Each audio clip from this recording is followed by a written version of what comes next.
setelah mengenal Yuda, jadi ngelihat makhluk halus itu udah jarang ya, paling didatengin lewat mimpi. Iya. Seperti itu. Setiap hari mimpinya berbeda. Nah, terus gue selalu dililit dengan ular gede, didatengin sama hal-hal yang nggak baik. Maksudnya, gue tuh ngerasa diri dia itu gue. Oh gitu. Jadi kayak tukeran raga, tapi gue ngelihat. Oh jadinya lu di mimpi itu mempraktekkan jadi dia. Iya. Gitu. Jadi di flashbackin Iya. seolah lu tuh jadi dia. Iya.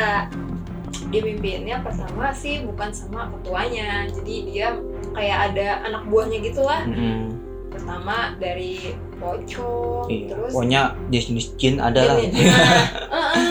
Nah terus kan gue tuh kayak bener-bener diserang di depan rumah gue.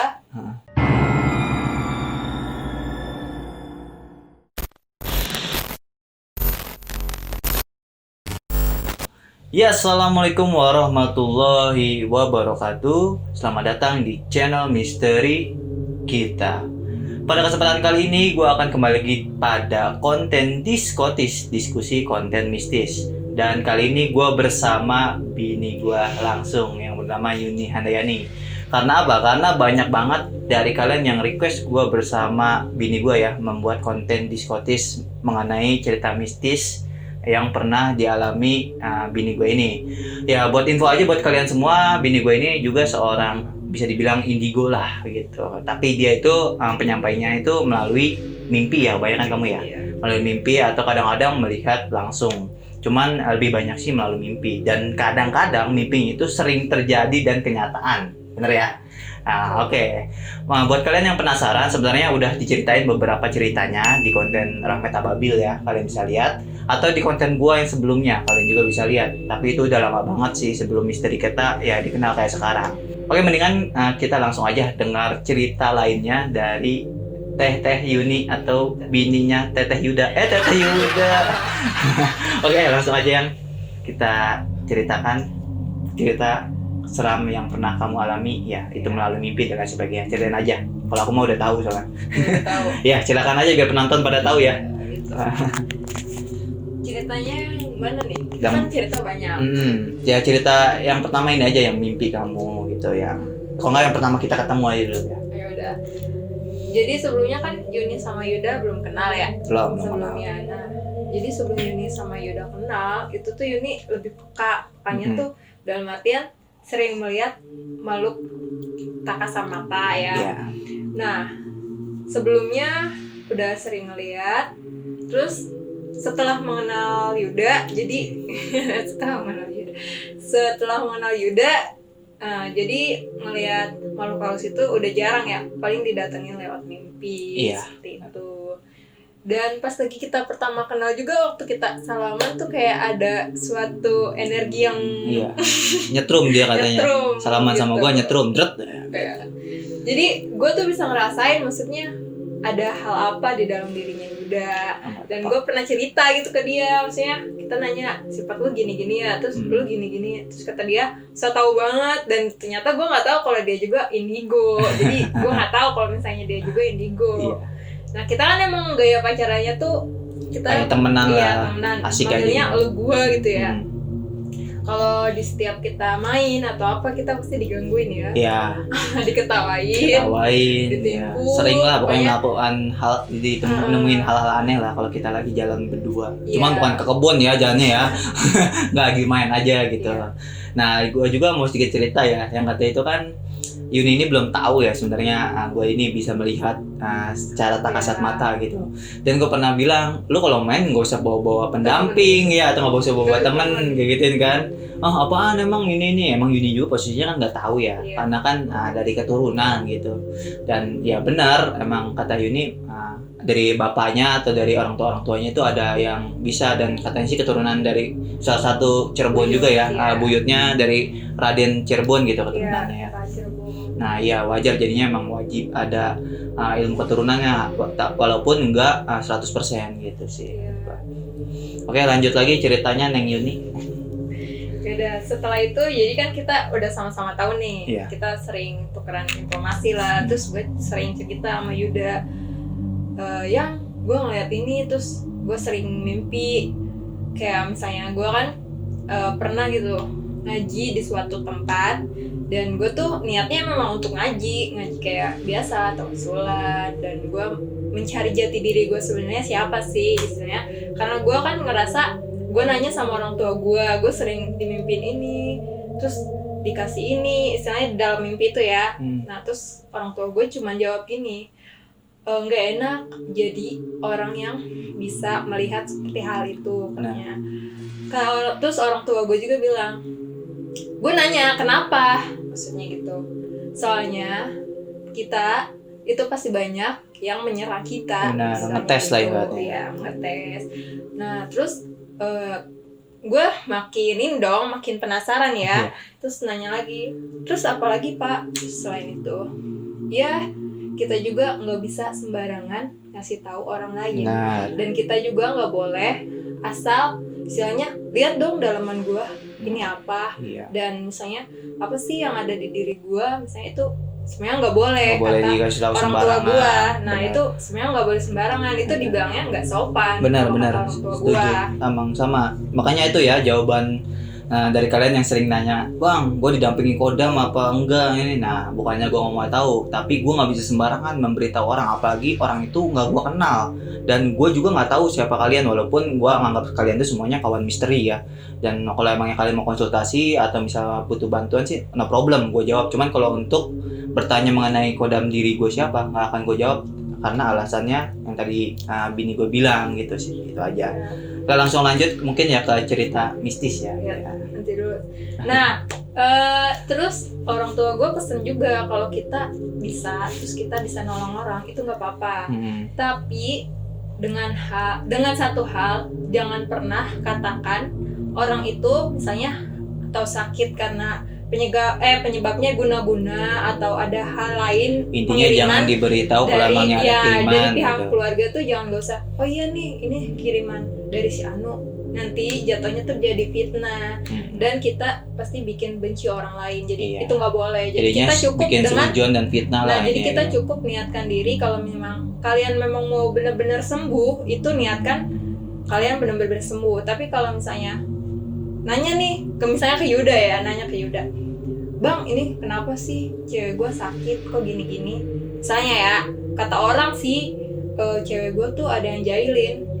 Kalau lu mau sembuh, lu jangan pernah berpikiran seperti itu. Jadi ya udah, kita pikirnya positif aja, dan kita ya istilahnya apa sih kalau mencari syariat. Syariat. Jadi kita harus syariat tapi secara yang manusiawi aja lah istilahnya. Yang gitu. Sesuai menurut syariat agama aja, jangan menyimpang kayak model dukun-dukun yang memberikan apa gitu. Nggak baik juga. Ini mau ngomong-ngomong nih konten edukasi spiritual apa diskotis? Enggak, itu cuma pesan doang dari orang tua gua buat gua pribadi. Gagal gitu. Gua bikin edukasi spiritual mengenai hal gitu. Ya udah nggak apa-apa, sekalian dijelasin ya buat kalian. Langsung nih kita ke cerita mistisnya biar nggak terlalu lama gitu kan. Oke, cerita mistisnya, gue pernah dikasih suatu benda sama seorang guru ya, gue anggap guru ngaji ya. Nah suatu bendanya itu gue sebutin apa jangan ya? Sebutin aja apa. Itu namanya semar mesem ya. Dan gue sih nggak pernah berniatan untuk meminta sesuatu benda. Dan gue niatnya memang untuk mengaji dan gue mau mencari jati diri gue yang sebenarnya. Oke, gue dikasih tuh. Tapi sebenarnya diri gue tuh menolak, gue nggak mau, ini apaan sih maksudnya? Ya gue kan istilahnya niatnya mau ngaji gitu ya. Ya udah, gue pegang, gue terima, dan setelah itu sih nggak ada, maksudnya kayak amalan ini buat baca ini nggak ada. Jadi cuman udah ini simpan aja buat kamu supaya kamu itu kerjanya dipermudah gitu lah, diperpanjang terus segala macam, intinya untuk kebaikan gue gitu. Tapi gue di situ mikir, oh ya udah, daripada gue udah dikasih gak diterima juga kan gak enak ya, takutnya dipikirnya yang lain-lain. Oke, setelah itu gue pakai, gue sering nggak pakai sih, maksudnya gue simpen lah di rumah. Dan dia bilang, jangan bilang sama orang tua kamu. Gue nggak ngerti tuh dia maksudnya bilang kayak gitu apa, jangan bilang sama orang tua gue. Nah, oke lah, gue nggak bilang sama bapak gue ataupun ibu gue. Jadi ya udah, gue simpen dengan sendirinya tanpa sepengetahuan orang lain, dan Yuda juga nggak tahu.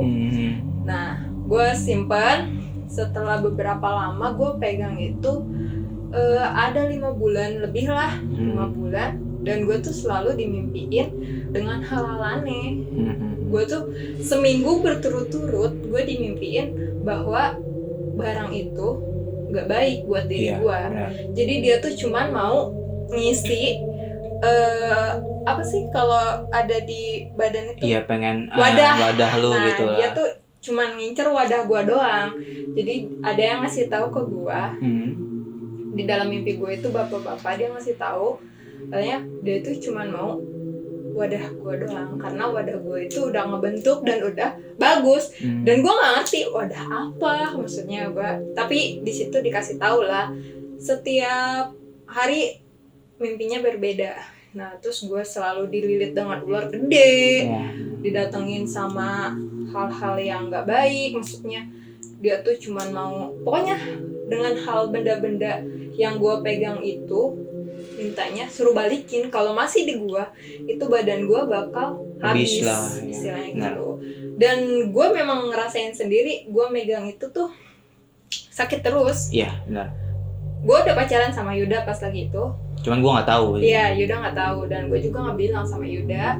Dan setelah itu gue baru cerita, gue udah risih, gue selalu kayak dihantui banget pokoknya. Setiap hari gue dimimpin seperti itu.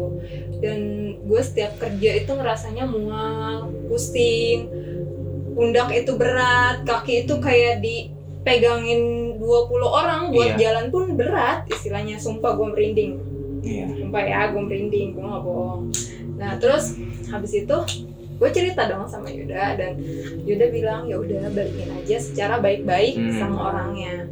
Udah gue balikin. Setelah itu gue takutnya masih ada yang nempel di badan gue, dan gue meruqyah dari gue ke orang yang pintar gitu, yang bisa meruqyah lah gitu ya, maksudnya yang bisa meruqyah. Dan udah gue dibersihin di situ. Alhamdulillah sekarang gue bisa lebih baik lagi gitu. Dan ngerasa kayak badan gue berat, setiap kerja gue tuh pening, bawaannya emosi. Alhamdulillah sekarang udah enggak pernah ngerasain kayak gitu lagi. Nah iya, jadinya Yuni info aja buat kalian, Yuni juga dibersihin di salah satu tim ruqyah gue ya, yang ada di tempat gue ini gitu kan. Yang alhamdulillah dibantu sama Allah untuk dibersihkan jin-jin dan aura-auranya gitu kan. Itu berkat semuanya pertolongan Allah ya. Kita hanya berdoa dan kita hanya meminta agar Yuni itu dibersihkan. Itu aja sih kalau prinsip tim ruqyah dari saya pribadi ya, karena ada ketuanya juga di sana gitu. Mungkin kamu ada yang ini nggak diceritain lain lagi gitu, yang kiranya menurut kamu itu berkesan dan mungkin serem lah untuk penonton semua gitu. Kalau misalnya di apa ya, pas lagi sekolah kan memang udah diceritainnya di Rahmat itu, nggak diceritain semua, jadi ini bener fakta dan real ya. Gue memang suka ikut syuting, dan sebelum itu kenal sama Yuda, kenal sama Yuda udah ikut syuting, udah jadi figuran lah. Dulu gue nggak pakai kerudung, dan setnya anak sekolah SMA. Di situ gue syuting di salah satu sekolah, pokoknya nama sekolahnya inisialnya BP lah gitu. modeling school ya, BP bidang pendidikan. Di belakang kok twist. Ya apa? Nah oke. Abis itu kan temen gue, kita tuh berempat nih. Jadi ceritanya temen gue takut minta anter ke kamar mandi. Ya udah kita berempat ke kamar mandi, dan situ gue udah ngerasa nggak enak, hawanya udah beda. Kebetulan temen gue satu ada yang lagi haid. Nah kita pipis itu berdua satu kamar mandi. Wow. Iya. Terus temen gue tanya, lu kenapa? Kata gue teh, gue ngeliat ada rambut, kata dia gitu, ada rambut panjang. Ya udah nggak apa-apa. Jadi gue tuh nggak kayak nakutin dia makin takut, nggak apa-apa, udah pergi. Apaan itu mah? Kata gue cuman gitu ya, maksudnya biar dia nggak panik gitu. Nah setelah itu dia keesokan harinya langsung sakit seminggu. Gara-gara yang di kamar mandi itu? Iya, di kamar mandi. Mungkin dia kesambat atau gimana gitu kan gitu ya. Nah, habis dari situ kan gue foto-foto, terus fotonya gue repost di Instagram gue. Iya, nanti kita kasih tahu ya fotonya. Nah, udah. Oh, lu pakai kerudung kayak sekarang. Nah, iya. Nah, gue tuh dimimpiin juga. Dimimpiin. Sama apa? Gue nggak ngerti, maksudnya dia cuma ngasih sampein pesan ke gue. Dia tuh ngasih tahu kalau dia tuh pernah diperkosa sama temen satu kelasnya. Teman lu? Enggak, di mimpi itu? Di mimpi, jadi di sekolahan itu. Nah, di sekolahan itu, jadi yang gue lihat, apa mungkin karena gue pakai rok pendek, jadi di flashbacknya udah lama kali ya. Itu kalau pakai rok pendek itu tahun 2000-an kan? Iya, kalau sekolah-sekolah rok pendek lah gitu. Kalau sekarang kan span ya. Kebanyakan ya. Iya, kalau sekarang kan panjang ya. Panjang, kalau span itu. Tuh panjang. Ini roknya masih pendek. Dan itu gue tuh ngerasa diri dia itu gue. Oh gitu. Jadi kayak tukeran raga, tapi gue ngelihat. Oh, jadinya lu di mimpi itu mempraktekkan jadi dia. Iya. Gitu. Jadi di flashbackin soal lu tuh jadi dia. Iya. Gue tuh jadi dia. Dan di situ ceritanya udah pada sepi semuanya kelas. Jadi di situ ada sisa si cewek itu dan 3 orang cowok di kelas. Dan yang anehnya si cewek itu tuh istilahnya tuh cantik, cuman dia sering dibully gitu ya sama orang-orang ya, cowok. Biasalah anak-anak sekolah lah gitu ya. Dia tuh sama cowok tuh istilahnya nggak genit, jadi ya udah dia niatnya belajar ya belajar gitu. Dia selalu bawa-bawa buku. Ya kayak mohon maaf kata-katanya kutu buku lah gitu ya. Enggak juga sih, jadi dia emang dingin aja sama cowok. Ya. Jadi nggak kayak cowok, nggak kayak cewek lain yang genit gitu. Ya. Dia sama kayak yang lain, cuman dia nggak ini. Jadi ceritanya pas lagi itu biasa nih dalam keadaan belajar. Nah, jadi ada salah satu cowok, dia tuh kayak pura-pura pinjem penghapus gitu. Cuman digodain si cewek itu. Ya udah, pas lagi itu si cewek itu mah nggak ngerasa gimana-gimana, padahal temennya yang lain itu mau berbuat yang tidak baik sama dia. Nah, setelah itu setelah pulang kelas sepi dan ada salah satu cowok, dia lupa ketinggalan bukunya, dia ambil masuk ke dalam kelas. Dan yang anehnya itu tuh si cowok itu tuh nggak tahu kalau misalnya si cewek itu tuh lagi di pojokan, ditumpukin. Biasanya kan kalau kita pulang sekolah kan kursinya ditumpukin kan, dinaikin ke atas. Nah, dinaikin itu tuh nggak kelihatan, jadi si cewek itu tuh nggak kelihatan. Sama cowok yang 3 itu nggak kelihatan. Jadi diumpetin di bawah meja. Enggak, itu udah meninggal? Belum, dia masih hidup, maksudnya di flashback dia masih hidup. Nah, setelah itu yang anak cowok ngambil buku ini, dia udah keluar. Dan padahal si cewek itu tuh teriak-teriak minta tolong. Tolong, maksudnya gitu. Tolong. Tapi si yang temennya cowok itu nggak ngedenger sama sekali. Jadi kayak di telinganya tuh kayak ditutup aja. Jadi nggak ada siapa di kelas. Nah udah tuh habis itu si cewek itu diperkosa lah. Perkosa sama temannya sendiri. Iya, secara paksa sambil dia nangis. Terus dia nangis. Terus setelah itu dia tuh selalu bawa buku. Tapi yang gue tahu kayaknya itu tuh bukunya, apa yang dia selalu rasakan dia ceritakan di situ, di buku diary ya, di buku itu. Terus setelah sudah selesai ya, udah selesai semuanya, dia itu pulang, tapi ngadepnya ke arah ke arah sekolahan itu. Terus dia bilang, aku sebenarnya nggak mau seperti ini. Enggak, dia di situ lu di flashbackin dia meninggal kenapa enggak? Iya, ini. Ya, gitu. Iya, aku sebenarnya nggak mau seperti ini. Iya. Katanya gitu, kata dia. Karena orang lain tuh udah membuat diri dia hancur. Iya. Nah, makanya dia di situ mencoba untuk bunuh diri. Oh, gitu. Bunuhnya dirinya di sekolah? Enggak, maksudnya enggak di sekolah. Enggak di sekolah. Tapi dia kayak misalnya kayak pulang sekolah. Iya, gitu. Nah, cuman dia ngasih pesannya di depan sekolah sama gitu. Dia bilang katanya, aku tuh nggak mau seperti ini. Yang tadi lu sampaikan ya gitu kan. Kata dia gitu. Dia bilang dia nggak mau seperti ini. Dia ngelakuin itu semua karena terpaksa, karena diri dia itu udah kotor. Iya, Gitu. karena bunuh diri karena emangnya dia penyesalan berarti kan tertekan juga, dia depresi lah, depresi. iya, Ya. depresi sama 3 orang kan, sama 3 orang cowok. Iya. Dia ngasih tahu nama dia siapa, cuman gue lupa namanya ya. siapa. Cuman udah gue install, udah gue kirimin doa. Iya, benar, kalau dimimpiin sesuatu ya kita kirimin doa aja. Kan yang tadi arti mimpi Yuni itu sebenarnya flashback kan, yang pernah mungkin dulunya terjadi di tempat tersebut gitu kan. Nah, orang itu kebetulan melihat Yuni kali ya, atau Korinnya. Nah, menyampaikanlah ke Yuni gitu kan, penyebab mungkin dia bunuh diri. Terkadang ada beberapa kasus kematian yang belum sempat terungkap. Nah, kadang-kadang orang Korin-korin itu mencari orang yang kira-kiranya pas untuk menyampaikan gitu, atau kadang-kadang ya kadang lewat saya, kadang juga lewat Yuni gitu, tergantung sih gitu.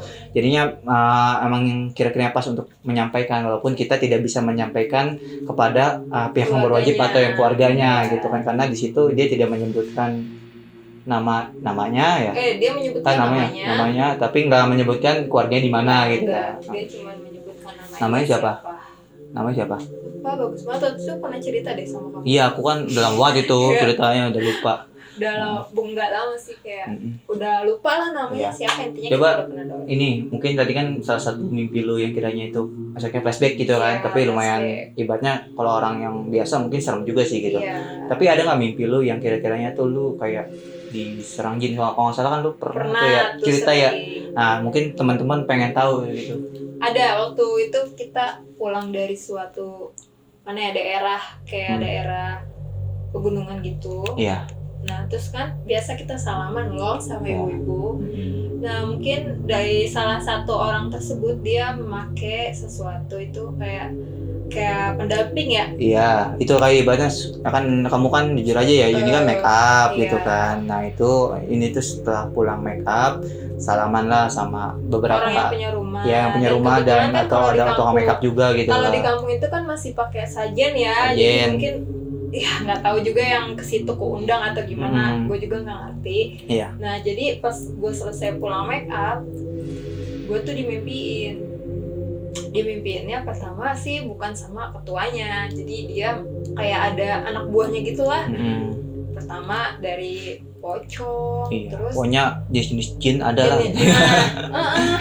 Nah, terus kan gue tuh kayak bener-bener diserang di depan rumah gue. Nah, terus dia nggak bisa masuk ke dalam rumah gue, karena katanya rumah gue dipagerin.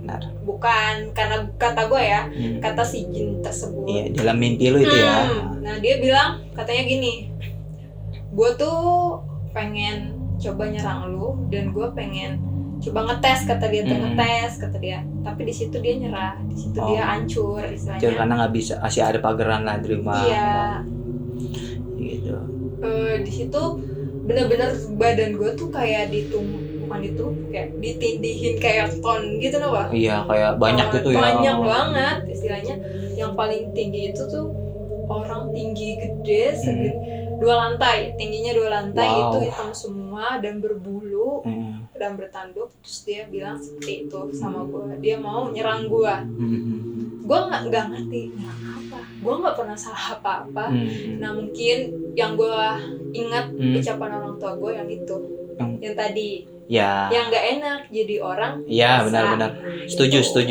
Ya, jujur aja sih emang orang tua Yuni sebenarnya orang bisa juga. Kadang-kadang gue juga berkonsultasi sama orang tuanya Yuni ya, karena dia tuh lebih berpengalaman gitu kan. Emang tingkat spiritualnya pun gue salutin lah, tinggi gitu lah.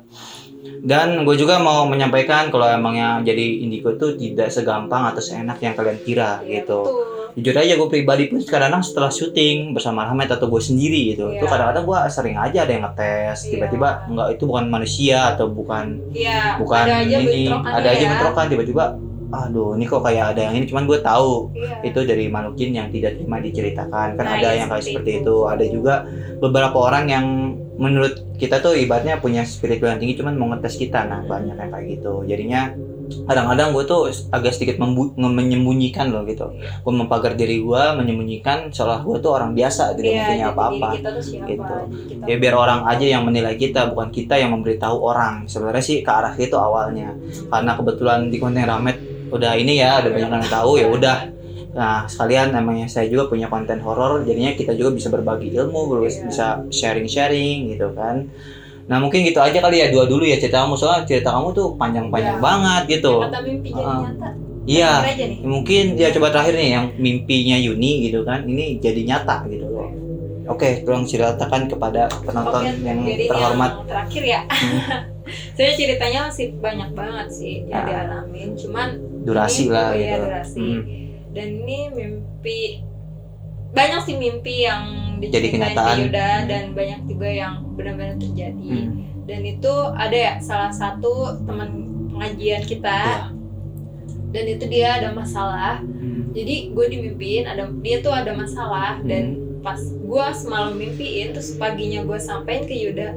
Kalau gue tuh tipe orang yang habis mimpi langsung nyampein ke gue curhat langsung gitu.